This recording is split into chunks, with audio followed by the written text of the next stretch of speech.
It was the show that shook up MTV's Saturday nights. I watched it religiously. The video block that finally gave metal fans what they craved. The regular MTV format was a little bit too fluff. It was the place where the bands could finally let their hair down and show their best side. This is the all-new Headbangersball. That was an MTV party. The show that was the be-all and end-all was Headbangersball. Headbangersball was dope. It was a pretty weird show because they'd show everything from Bon Jovi to Napalm Death. But there are some things they never showed, some stories they never told. Riki Rachtman took my job, and I hated you for that. That's the behind-the-stuff things you don't even know about. Until now. Nobody wanted to put me with CC DeVille. For the first time, we'll get the uncensored stories from the Headbangers who were there. We look like the Three Stooges. All of a sudden, it's like, man, I was just pissing his pants. And uncover the real dirt. Lou, eat some mud. Eat some mud. Behind the Headbangersball, uncensored.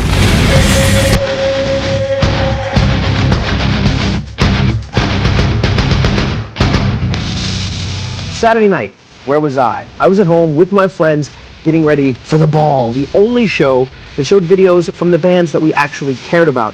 Now, as much fun as it was to watch the ball as it was happening, I always wondered what went on behind the scenes. What made the nuttiness of the Headbangersball so special? Well, now you, yes, you, are going to get your own tour, guided by myself, through the good, the bad, and the ugly of the biggest show of the week.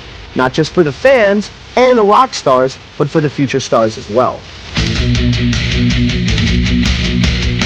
We grew up on Headbangersball and then watched it transform from like the 80s hair bands to the heavier stuff, and then it got more aggressive. That was one of the first really accessible mediums that put heavy music out there for kids to find out what was going on. At midnight on Saturday, get a case of beer and watch Headbangersball. It was the greatest. We used to go out and grab, some beer, some whiskey, and just kick back. All right, Headbangers coming on. Here it comes. Forget going out, forget going to the clubs, whatever.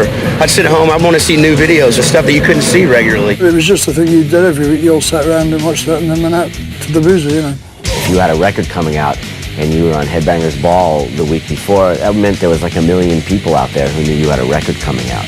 I was into the ball. Actually, I remember that's the first time I heard Guns N' Roses. Jimmy called up, dude, get up here. Check this out. Welcome to the jungle. Check it out. Welcome to the jungle.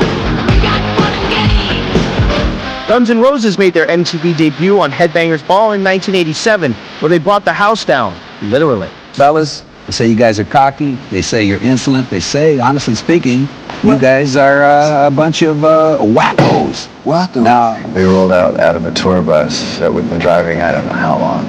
No showers or anything like that. And they put us on this really big set. Turns out Friday afternoon, the last thing slated was Guns N' Roses on Headbangersball. And Saturday over the weekend, they were going to demolish the set and build a new one. So somewhere in the middle of the interview, I came up with the idea of, well, the set's getting trashed anyway. Guys, if you want to break anything, feel free. And someone mentioned, well, can we break the set? I said, oh, sure, yeah, go ahead, laughing, So at the end of the segment, we're going to make a little mess. Smash is going to call the play-by-play. You got to get rid of these mics, man, or they're going to get trash. And at the end of the interview, we took that cue and we destroyed the set. Your march, set, go. Ladies and gentlemen, what we have before us here is redecoration unlike any I've ever seen. Oh my God, ladies and gentlemen.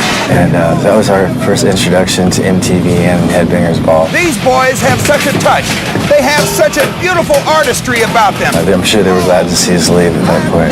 Unbelievable. Typical guys next door. Another band to leave an impression on Headbangersball was Marilyn Manson. But what Marilyn would like you to forget was his first unofficial appearance on MTV. I remember, and you guys were cruel enough to dig it up, my little appearance on Hanging with MTV. And you'll probably show it again now that I'm saying it. You in New York for a while? Yeah, we're here for 3 days. We're in a band and we're doing a showcase. Scary guy, Marilyn Manson. I was there when they were first on, and I remember everybody MTV was like, ooh. I'm like, what? They're a bunch of like transvestites. What's everybody freaking out about? Marilyn wasn't in the room, but the rest of the band was. They were kind of quiet, but they were all really polite and nice. All of a sudden, he's in the room, and no one would say anything. And it was really weird. They were like waiting for him to speak first. Like, okay, he is a leader. He's the only one who will speak. It was just very strange. I think Twiggy and I were making out in front of Riki Rachtman because he seemed just very, I guess, intimidated by our ambiguous sexual appearance. I have a feeling you will see lots of things tonight that you've never seen before in your entire lives when the Headbangers Ball continues. Riki was a little like unnerved at first because of the whole weird vibe that they kind of put out. I mean, you guys are probably into that stuff. It's driving me crazy. But they were nice. It was just, you know, it's just hype.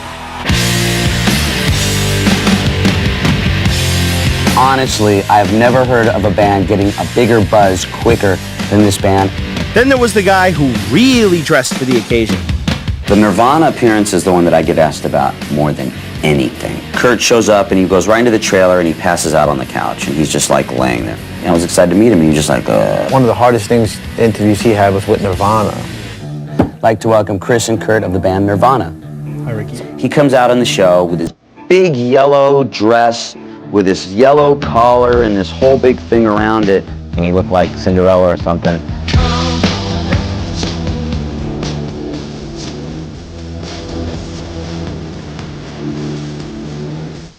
Love the suit. Headbangersball, so I thought we were again. Dress for the ball. There you go. He wouldn't wear his tux. Kurt seemed to have a very dry sense of humor. So he had the ball gown and Riki didn't get it. It's like, well, what's up with the ball gown? So, I can't hear. Remember the thing that's covering your ears. I've never seen a look on Riki Rachtman's face than the look I saw that day. It was awesome. I was laughing my ass off during that. Nobody got it. A year later, Cobain's cutting-edge humor was once again lost on Rachtman. I ended up seeing Kurt and Courtney at one of the MTV Awards, and Kurt came up to me and gave me a razor. Not like the Sliver or something, but like a shaving razor. And he went up to me, he's like, here. I was like, cool. And that was it. I don't know why he gave me that razor. Shave, didn't like this thing. Other artists contributed more than mere toiletries. One even helped to build a set. They called me up and asked me if I would paint the set for Headbangersball because I had done all the art for my videos and records and everything. Now, you know how much we love White Zombie on the show, but we decided rather than just to have Rob here, he's still here, and so far he hasn't painted a damn thing. And of course, in the past couple hours, a lot's been done. I noticed last week he was wearing the same clothes. And we've got Rob Zombie, lead vocalist of that swing and rock band White Zombie, and also quite a kooky artist. It dragged into this like 3-month process. I was on there way too much doing this thing. Every time we painted it, Riki would come over, talk to us on camera, play the video. We were trying to build the band at that moment in time. So tell me, Rob, who came up with the idea of you taking 4 months to paint something so you could be on Headbangersball, just about as much as I am? Ray Charles could have painted quicker than this, It seemed like a funny idea at the time, and then it really actually turned into like work. And then they just auctioned it off anyway.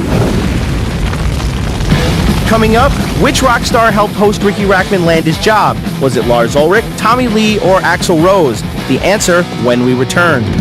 News were in heavy rotation on MTV and radio. Yes, it's true. Yes, it's true. But an equally devoted legion of fans had grown around the diverse array of hard rock artists, from metal stalwarts Judas Priest and Iron Maiden to the more pop-friendly Def Leppard and Motley Crue, all of whom had been successful on MTV.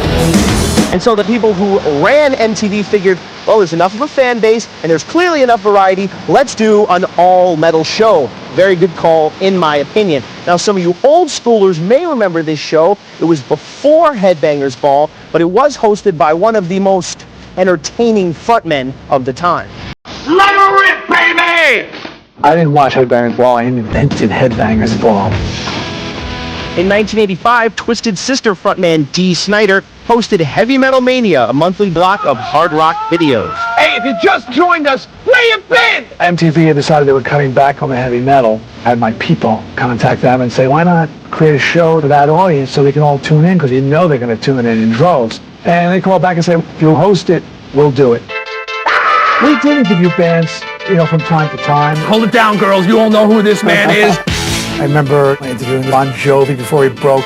I didn't even recognize you with that beard. I can't afford a razor. And I remember Motley Crue smoking in the boys' room. Hey, bud, let's party. Yes, this is really happening. I hosted the show once a month. The ratings were through the roof. And after a year and a half, I said, you know what, guys? I think it's time that you started paying me a little money. I gotta say goodbye for now. They said, well, we don't have money. So long, sayonara. I was my favorite VJ on MTV. Auf Wiedersehen. Few people could say that. After Snyder jumped ship in 1987, Heavy Metal Mania was reinvented as Headbangersball. Turn it up louder till your brains are like chowder, because it's the nastiest of all. Headbangersball. It wasn't a show. It was treated just like a special hour of videos inside somebody's VJ shift. You ready to bang your head? Bang in your face, more head banging to come.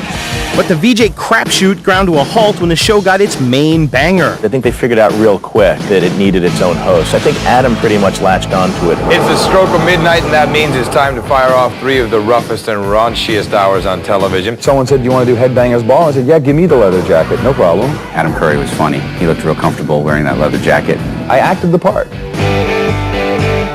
Occasionally, Headbangersball invited guest hosts to fill in for Adam.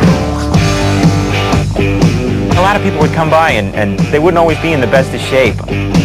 Some of the best were the guys from AC/DC who came on feeling no pain. This is my impression of Superman. And they were all about 5 feet tall, and they were running around the set like little kids. Get into that thing. Whoops, wrong end. While the show's popularity increased, there were those in the metal scene and in-house. That was the bottom line. He belonged in like a modeling agency. I used to make fun of Adam Curry a lot because he always used to blow dry his hair. Headbangersball needed a host who was steeped in the music, but there was this mystery person. In 1989, the biggest rock star in the world called MTV with the answer. Before I was on MTV, I had a rock and roll club called the Cat House. It was just a big crazy rock club that every band had played. I was watching Headbangersball and Adam Curry was on it. I said to Axl Rose, dude, I'd like to do that show. And that was when Guns N' Roses were at the peak, and he's like, I'll make some calls. Axl at the time was like the biggest rock star in the country. He called up and said, you should give my friend an audition for that show. He'd be perfect. And MTV said, yes, master. And I remember walking into the audition. Hell, so what? I walked in there with Axl Rose. Did it help? Of course it did. And I sucked. My audition was pathetic. That was Paradise City from Guns N' Roses, my personal favorite video because Axl does wear a Cat House shirt in that video. But for some reason, the people at MTV saw something and they brought me back. I'm Riki Rachtman, and this is the all-new Headbangersball. I don't think Adam was very happy. A couple years ago, we did a show called 12 Angry VJs. We had brought a lot of the old VJs on, and just in the middle of it, as if he had Tourette's or something, Adam was just like... I was doing Headbangersball. Riki Rachtman came in, brought Axl to his audition, and took my job. And I hated you for that for a long, long time. I won. Whoa, sorry. I was like, I didn't know you felt that way. In 1990, the leather and hair known as Riki Rachtman took over as host of the show. He wasn't nearly as polished as his predecessor. Breaking in the new set, sort of new set, is Anthrax. We got Charlie, Scott, and Frank. We did the first Headbangersball with Riki. His first show ever. We were the guests on the show. Yeah, he was a little nervous. I think I asked every question that I was supposed to ask. What does somebody get somebody from Anthrax for Christmas? I look stupid, and I'm sure I did a terrible job. Rachtman's ties to the hard rock scene gave the show credibility. And we were friends way before he was a host. How did I get my start? I was the DJ at your wedding in 1985. Yep. And once he became a MTV VJ on Headbangersball, we were like, yeah, our buddy's like, he's a host. But Riki couldn't make everybody happy. Some fans just weren't always satisfied with the heaviness of the videos played on the show. Everybody thought was that I programmed the show. In 5 years, I never picked a video on the show ever. Being the host of the show, he was the focal point for all the criticism. We used to have arguments all the time, like, please, why are we playing this band on the show? I'll be honest, there's some bands that we play on the show that I don't like. I dug Exodus. I'd go to their shows, and their fans would be pissed at me because we weren't playing enough Exodus videos. I told you from the very beginning. All right, Riki! Got a hard time from some fans. If you were called the Headbangersball, why are you playing firehouse.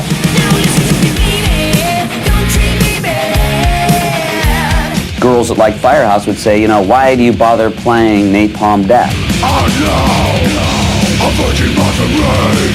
When you look back at the tapes and you see Riki tossing to a band he doesn't like. Vixen World Premiere is just a few minutes away, and I know you're on the edge of your seat waiting for it. You can see in Riki's tone and attitude that he's really not into it. Someone else with ties to the metal scene unexpectedly became the Ball's man-on-the-street reporter. I'm Dominic, Headbangersball. Dominic was my friend, and we used to go to a lot of shows, and we'd see Dominic at these shows. He really was like hooked into the whole New York rock scene. I said, yo, you guys need anything, like to sweep the floors, file papers, and let me know, because I'll totally do it. And then we're like, hey, you know, we need new segment ideas. Why don't we do like a man on the street stuff? Maybe Dominic would be good in it. They said, we got a job for you one day. I'm like, okay, cool. I thought I was going to be a gopher. They told me basically to ask these questions. I didn't want to do it at first, because I'm like, I'm not going to be on camera. How far would you go to meet Chris Cornell? Would you take Chinese mustard and mix it with Tabasco sauce and drink it? What do you look for in a good kiss? Don Dokken rules. And I remember when we finally met Dominic and he was doing a few segments, I was pissed. I didn't want anybody taking my job from Headbangersball. Plus Soundgarden will be stopping by. Couldn't that have waited? At first it was like a little tension because, you know, it was like, okay, you know, new guy, and, you know, it's like, hey, I'm eating, and now I gotta give a piece of the pie to another guy. But you know what, though? Rick is my boy, and I love him, and, you know, we had a great time. One Ball tradition was exposing new talent. This future frontman first worked a behind-the-scenes gig on the show. All I can say is that my life is pretty plain. Shannon Hoon, singer. Shannon was Axl Rose's friend from Indiana, and he had said to Riki, he's like, hey, I have this friend coming out from Indiana. He's going to be in a band. Can you give him a job? See, if you ever come to Hollywood and you have nothing to do, this is the guy. You hunt Riki down. He was Riki's receptionist, and he was terrible. You don't have so bad at it because no one ever calls Riki. He was in Blind Melon and became a star. Coming up, I'm scared to death right now. Headbangersball hits the road. As metal began its world domination, the bands that made the music had to go global as well. The Headbangersball would hit the road all the time with these bands, showing us, the fans, a side of them we wouldn't normally see. In 1989, the Cold War had ended and Russia was finally ready for the Ball. Moscow Music Peace Festival, that was a major, major party from beginning to end. Hi-ho, off to Russia we go. So it was Bon Jovi and Motley Crue and Ozzy and, you know, flying for 18 hours. You know, of course there was no drugs and no booze allowed because this was the, you know, let's rock against drugs and alcohol show. I'm clean for once, isn't that nice? It was when I was trying to get sober again, you know, one of my many times. I have the feeling that something might have slipped on board, particularly when Ozzy was pacing around the toilet. He had to go to the bathroom, and he was just out of his mind. I mean, on what, I don't know. It was just nuts. I mean, it was just, there was drugs, alcohol, there was everything. Did both of you bring your own toilet paper? Oh yeah, oh yeah, and our own toilet. And all of a sudden, you know, it's like, man, Ozzy just pissed in his pants. I literally lost it, man. His whole crotch is just completely wet. He's like, oh, I couldn't wait anymore. It was Adam Curry looking very uncomfortable. Having Ozzy Osbourne in his face was probably a little terrifying for him. And it seemed like he was staying up at the front of the plane with John Bon Jovi and sort of looked as though he was a bit petrified of everything else was going on. After Riki took over the hosting duties, the show would hit the road on a regular basis. Hallo, ich bin Riki Rachtman here in München, Deutschland, und this is der Headbangersball.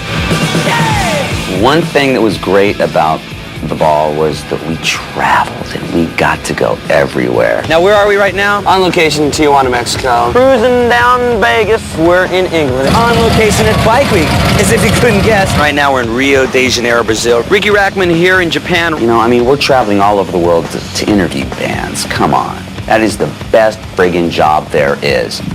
Best job, that is, until the host is put in a perilous situation. Last time you'll see Riki alive. They said, we're gonna go skydiving with Megadeth.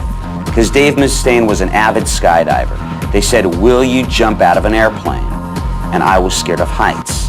They had a way of coercing you into doing it, even though you were scared as all hell doing it. It was like, oh, I don't want to tell Dave Mustaine I'm too afraid to jump out of a plane. Even the show's staff got talked into jumping. Life's too short not to grasp the moment. The moment, man. Seize this opportunity to do this. See, I don't know. Just do it, dude. Just do it so you can say you did it. I think Riki felt a lot better about doing it when he finally convinced me and Nancy McDonald, the producer, to go along with him. Because no matter how scared he was, there was no way he was more scared than we were. If Riki lays any eggs in the plane, I'll be sure and bring him down to you. I remember wanting to bribe the people in the chute shop to pack dirty laundry in his chute pack, but him pull his ripcord and a bunch of underwear fly out over his head.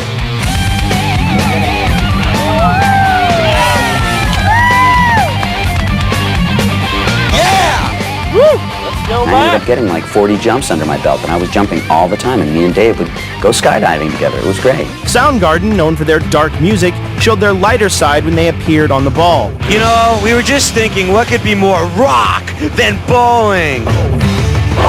When we went bowling with Soundgarden, it was like a whole different side of Chris Cornell, and we had a blast. We're just bowling, we're throwing things, we're playing for money. Why don't you just relax a little bit? It's only 20 bucks. We were taking our shoes off and sliding on our socks down the alley. And I remember Chris even saying that this was the best interview he's ever had. Alice in Chains was another band that felt relaxed enough to have fun on the show. Alice in Chains were probably in the top 2 bands that I was always happy when I found out that we were working with, because they got it more than anybody got it. We'll be back with Alice in Chains. Oh, now you've done it, Rick. Security! Now you've done it. My hair! One of the shows that people talk about a lot is the water park show. They were going to be playing someplace in Jersey, so we're like, okay, what could we do in Jersey? And we're like, so it's middle of summer, it's hot, we can go to an action park. We hooked up with them. We stopped at a sporting goods store. They come out with like Speedos and flippers and snorkel gear and water wings and all kinds of crap on. It was really funny. I'm not a strong swimmer. There's the Alice in Chains guys. There's their security guy, Val. They're at Action Park, and they show this big dude, Val, on the water slide. And he comes sliding down, and he's picking up speed, and he hits the end of the ramp, and he hits the wall, and he goes flying up in the air and comes down, and we were just cracking up. That was the funniest thing I ever saw. But he was okay. No injuries. He didn't kill any goldfish or nothing. Riki had the ability to draw out fans the same way he loosened up celebrities. From a strictly VJ standpoint, I mean, the guy was awesome. I mean, Riki was good at what he did. When you look at, like, Woodstock. I'm having, so much fun with these nice-smelling, pretty people. I mean, he was great. He was able to bring the kids into it. I think at one point he had kids eating mud. I want you to eat some mud. Lou, eat some mud. Eat some mud. Just eat some mud. Lou, in your mouth. Eat it. Now do a flip. Do a flip, Lou. Do a flip. Do a flip. I was standing next to him when he made that kid eat mud. And after it was over, I finally told him, I said, do you feel bad that this kid will do anything you say and you're getting to eat mud? And he's like, no way. Like, he loved it. But Woodstock was nothing compared to the action in Riki's own backyard. Something that we call the Headbangersball.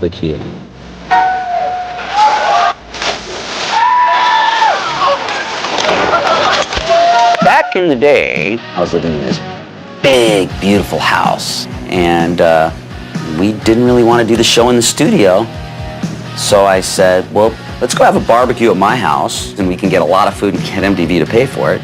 We'd see who was in town, and in LA there were always a lot of bands in town. White Zombie was at my house, Lemmy was at my house. We all sat around at a barbecue trying to get laid, I mean, that's basically what a barbecue is, isn't it? Well, it's been a really interesting party, and we've seen some young virgins who wouldn't come anywhere near me. Unfortunately, I didn't have a lot of success there, but, once or twice, not bad. Slayer was there, Biohazard, Suicidal. There's so many people there. It was just, I was like, whoa. There was a bunch of people that were at Riki's barbecue that weren't in bands and weren't famous yet that went on to become famous. And in a lot of the videos, it's very easy to see Mark McGrath is there. Believe it or not, the guys in Sugar Ray were called the Shrinky Dinks.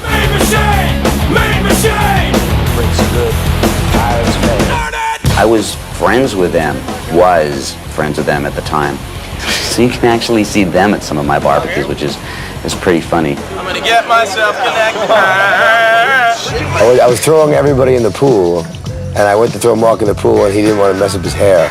And he started wrestling me in the air. I had him over my head, and I accidentally body slammed him onto the concrete. And he was like moaning. He still bitches about it like when I see him. Contests provided yet another excuse to go on the road. Headbangersball had some killer contests. You're gonna go to Germany, and you're gonna hang out with Danzig. You're gonna go hang out with Metallica. We would have a New Year's Eve party in your hometown with Slayer. One fan got more than she bargained for when the band Anthrax showed up at her front door. That's the contest where Anthrax trashed your house. I'm not sure that was really supposed to be the prize. Damn it! Yeah! I think the whole point was, yeah, we'll come to your house and hang out, and part of it was like, because I guess we're a heavy metal band, so we're crazy, and so, of course, if we were at your house, we would make a mess. I just remember people running around. You start setting things up, they sort of take the ball and run, and started actually trashing the house, culminating in, there was a saw, and I'm like, oh, you should pick up the saw, and we'll get a shot, like, as if you guys are sawing the house. Get it!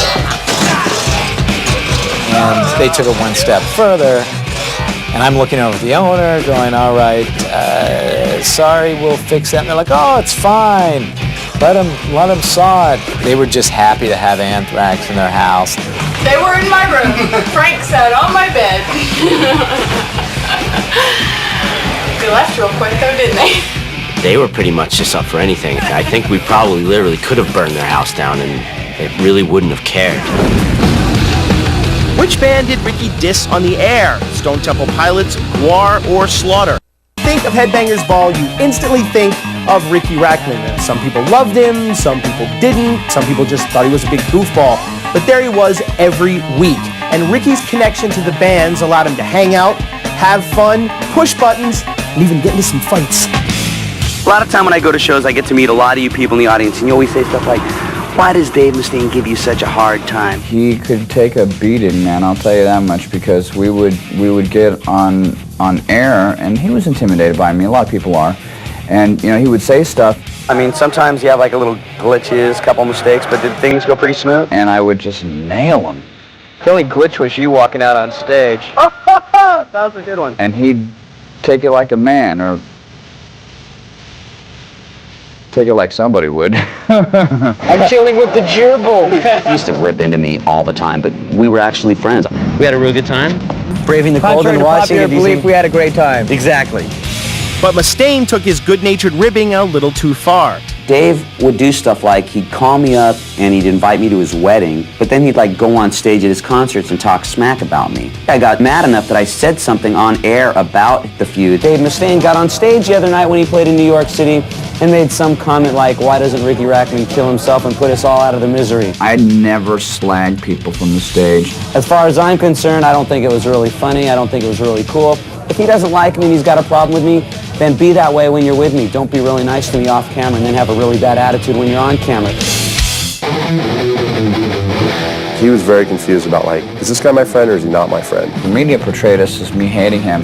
The reality was I really liked him. That he actually did apologize. If anybody thinks that there is a feud between me and Dave Mustaine anymore, there definitely isn't. I've always been a big Megadeth fan, even when he said horrible things about me. I'm glad I never went to blows because he kicked my ass. But Rachtman wasn't always on the receiving end. Stone Temple Pilots were on the Headbangersball. When you hear the acoustic version of Plush, that was done on our... with these Stone Temple Pilots. One time the Butthole Surfers were on the Headbangersball, and we were introducing a Stone Temple Pilots video, and Gibby says... Wow, Stone Temple Pilots. Who does that band remind you of? Who doesn't it remind you of? Oh, they were not happy with that. And Weiland just caused a huge, big stuff that he was supposed to do for MTV. He canceled because of what I said. My producer called me and Nancy's like, look, everybody's pissed off at you. You've got to apologize to Weiland for saying that. So I ended up calling up Dean from Stone Temple Pilots and talking to him about it, and they put me in touch with Weiland. He called and apologized, and I'm sure that was, really awkward for him. And I basically kissed his ass. And they came back. And for the record, I think the new Stone Temple Pilots doesn't sound like anybody, and it's good. In 1990 at the Monsters of Rock Festival, Riki found himself at odds with Poison guitarist CeCe DeVille. I always thought Bret Michaels and Riki and Bobby in that band were really nice guys, and I always kind of thought CeCe DeVille was a dork. Riki Rachtman! I'm ignoring you, CeCe. Go away. Well, CeCe is on 10 all the time, and he truly is insane. There was like always a Guns N' Roses Poison feud, and everybody knew that I was like friends of the Guns N' Roses camp. So when I walked in there and CeCe was like, Hey, Rachtman! You f***ing bad. You fucking scumbag! and I'm just like, whatever, he's like a clown. And there must have been a woman in there somewhere. And there was. It seemed the source of the tension sparked when DeVille hit on Rachtman's fiancée. Those guys arguing over girls is just like ridiculous. I'm happy that I can, get sauced now with my favorite girlfriend. With my favorite someone else's girlfriend. Isn't she the most wonderful? She's beautiful, isn't she? Well, she's Riki Rachtman. I don't want her first time being on MTV with CeCe DeVille. You know what? These are like rock and roll feuds. They happen. Some bands clearly enjoyed taunting Rachtman, and even the ones that were his friends gave him no respect. There's big old. There's big old. Did you just get pelted?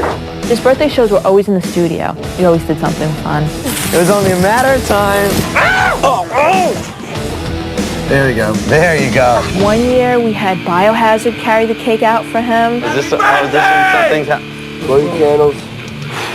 Yeah, all right, man. You missed my name. No.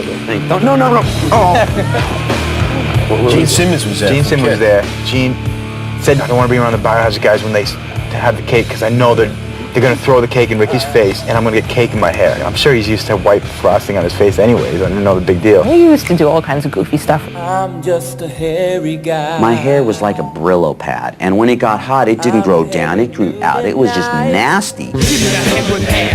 Long, beautiful hair. Everywhere, daddy, hair. I remember saying to the producer, I want to cut my hair. Yo, Ricky, you ready? I just want to get rid of this freaking mop.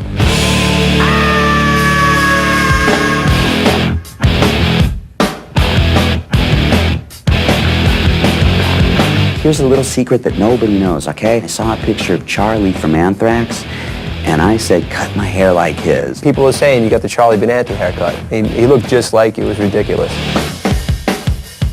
You know what's a chick magnet? Oh, here it goes. This hairdo of yours. I was always like the Rodney Dangerfield. One time in particular, I was doing a segment on the side of the stage while Ozzy was playing in New Orleans. And then Zach comes up and dumps a bucket of water on my head. Ozzy stops, grabs me, pulls me out in front of the audience. He goes, everybody, it's Riki Rachtman!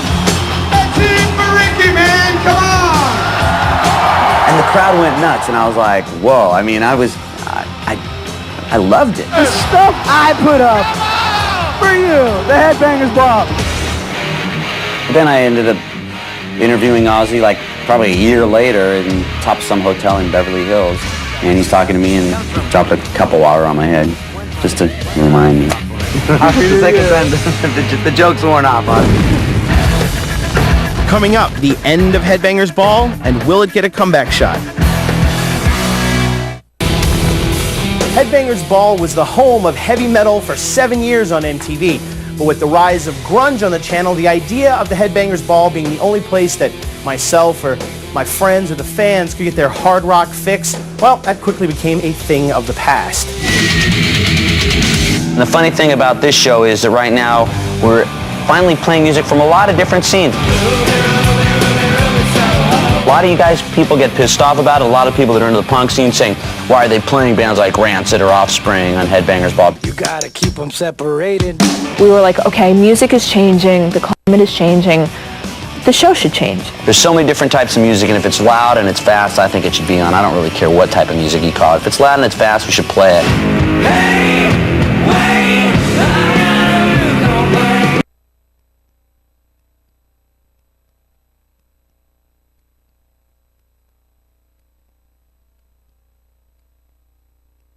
Here where like we get our one little chance to be on, like, and then we get pushed out because they're making time for Soundgarden now on Headbangersball 2. It was like they would do Headbangersball, they would do 120 minutes, and they would do Alternative Nation. So I think once the specialness, the uniqueness of Headbangers was taken away, I think that's when the end came, because basically it turned into just like any other show that you turn on a channel.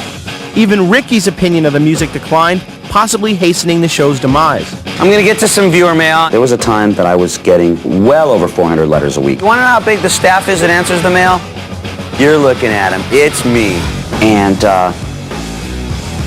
when anybody would complain about certain videos that were played, I would answer them honestly.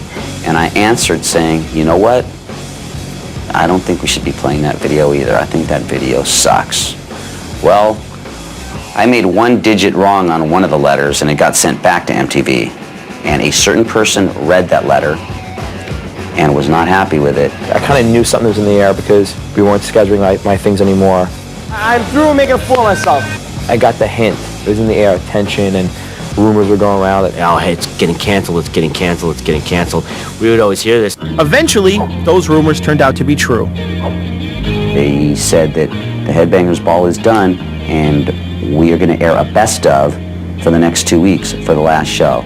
So I never got to do a final show. One day it was on, and the next day it was off, and we were all bumming. It felt like a piece of our family was leaving. You know, it was weird. Just a weird vibe. And a void. Yeah, it was gone. You know, it's a shame how it just went without any hoopla. I'm sure you're probably still sad.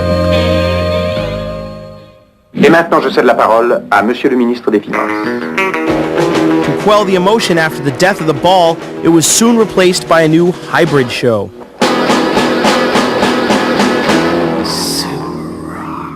they just went like, okay, Headbangers over. This is what you're going to watch now. This is the, new host, and like, what happened? The new host was former tour manager Jackie Ferry, who also once worked for Kurt Cobain and Courtney Love as nanny to their daughter Frances Bean. What exactly is super rock? To me, I associate that. It sounds like the Scorpions. Sounds like a 93 metal show. It's super rock. I think maybe we did one or two and said, you know what, this stinks. Mike, how you doing today? Are you enjoying Super Rock? Good. Are you sad about the Headbangers You don't like your Ball? job, do you? This is not the Headbangers Ball. Jackie Ferry is not Riki Rachtman. He's making it up as she goes along. And this is not worth doing. Even after the failure of Super Rock, some fans continued to lobby for a metal show on MTV. A while back, I was working on a couple different websites that were for heavy metal bands or heavy metal fans, and we had started an online petition with signatures and emails that we were going to submit to MTV to try to show them that there was a need. I used to get emails like all the time from people asking to bring it back. Some people would write just a line or two. Others would write a full page of why they love the series and why it means so much to them. Headbangersball was the best thing that ever happened to me, man. I listened to it, and that was what I lived for on Saturday nights. One day I think I must have had like 50 phone calls from a variety of viewers, and suddenly I'm like, something's wrong here. And I got a call that my name and my phone number were on the Headbangersball website. To call Paul DeBenedettis and say, hey, bring, Headbangersball back, which is so crazy because I wasn't the decision maker on bringing it back or not. Do you think MTV should bring back Headbangersball? Oh, you better believe it. Oh my God! I mean, if it wasn't for Headbangersball, what the We did a ode to Headbangersball one year for Ozfest, and we just talked to a bunch of people, and Ian was, being screamed at by people. Bring back Headbangersball! We're working on it. We're doing what we can. I'm trying the best I can. I've only been there 6 months. The Headbangers Ball should be on the air because there's music right now that we are playing that's out there that would have been on the ball first. You wanted to grab a brush and put a little makeup. You wanted to discuss the painter with the shake-up. Everything you say to me since before I step closer to the edge, and I'm about to break. I wonder why you can't see inside my shell. I wait and bleed. There's no money. There's no possession. Bury me. One tonight. Everything I am. There's so much out there that needs to be heard, needs to be seen. If there was a show and it was done properly and it set out to do something like that, it'd be an explosion. I mean, we're primed for a metal world again. Hell yeah! The Headbangersball needs to come back. Whether it be called Headbangersball or what, maybe, it might be a good idea to bring it back. Does everybody think we should bring Headbangersball back? Yeah, they should bring it back. And kids were loyal. I mean, they'd stay up till 4 a.m. watching that stuff. You don't get that with TRL. We need a rock show on MTV. Do I think it should be back? Oh, absolutely, more than ever. If it ever comes back, P.O., do you want the host? Bring it back, mother. Come on. And I think that Headbangersball coming back with Rachtman, you got to bring him back. You got to bring back the originals. Please don't get Riki Rachtman on again. You gotta get some new wild kid. Headbangersball would make such an amazing return. I know there's people out there that are dying to see it come back. I mean, maybe me. Yeah, sure. Why not? The Stooge. The Stooge.